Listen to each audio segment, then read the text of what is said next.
இன்றைய கதையின் தலைப்பு நல்லோர் தொடர்பு. ஒரு ஊருக்கு ஒரு சாமியார் வந்தார். அவர் நன்றாக பேசக்கூடியவர். சத்சங்கத்தை பற்றி அடிக்கடி வற்புறுத்தி சொல்லுவார். அவர் அன்று சில நண்பர்களை அழைத்து, நான் ஒரு அற்புதம் செய்து காட்டுகிறேன் என்றார். அவர்கள் என்ன அற்புதம் என்று கேட்டார்கள். அவர் அவர்களை ஒரு குளத்தங்கரைக்கு அழைத்துச் சென்றார். ஒரு சிறிய கல்லை எடுத்து குளத்தில் போட்டார். அது நீரில் அமிழ்ந்துவிட்டது. கல் எங்கே என்று சாமியார் கேட்டார். நீரில் அமிழ்ந்துவிட்டது என்றார்கள் அருகில் இருந்தவர்கள். கல் நீரில் மிதக்குமா என்று கேட்டார் சாமியார். மிதக்காது என்று விடை வந்தது. இத்தனை சிறிய கல்லே நீரில் அமிழ்ந்து விட்டதே, ஒரு பெரிய கல்லை தண்ணீரின் மேல் மிதக்கச் செய்ய முடியுமா? முடியவே முடியாது என்றார்கள். நான் மிதக்கச் செய்கிறேன். அந்த அற்புதத்தைத்தான் இப்போது செய்து காட்ட எண்ணுகிறேன் என்று சாமியார் சொன்னதை கேட்டு எல்லோரும் அது எப்படி முடியும் என்று தமக்குள் யோசிக்கத் தொடங்கினார்கள். சாமியார் உடனே ஒரு பெரிய குண்டுக்கல்லை கொண்டு வரச் சொன்னார். சில பேர் அதை உருட்டி கொண்டு வந்தார்கள்.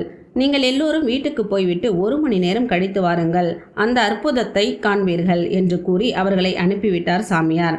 அவருடன் 2 சிஷ்யர்கள் இருந்தார்கள். அவர்களிடம் அங்கே கிடந்த பெரிய கட்டையை உருட்டி கொண்டு வரச் சொன்னார். அதை குளத்திற்குள் உருட்டச் செய்தார். அது குளத்தில் மிதந்தது.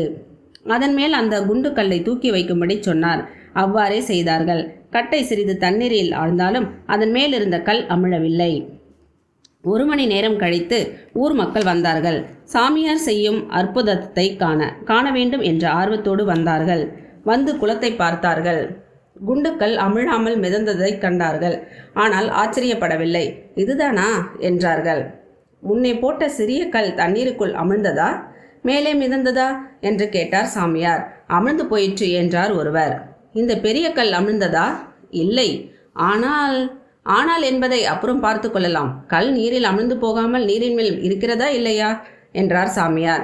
ஆம், இதில் ஒன்றும் ஆச்சரியமில்லையே.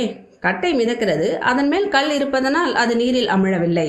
அப்படியானால் கல் கட்டையாக மாறிற்றா? அதன் கனம் குறைந்து விட்டதா என்றார் சாமியார். இல்லை என்றார்கள்.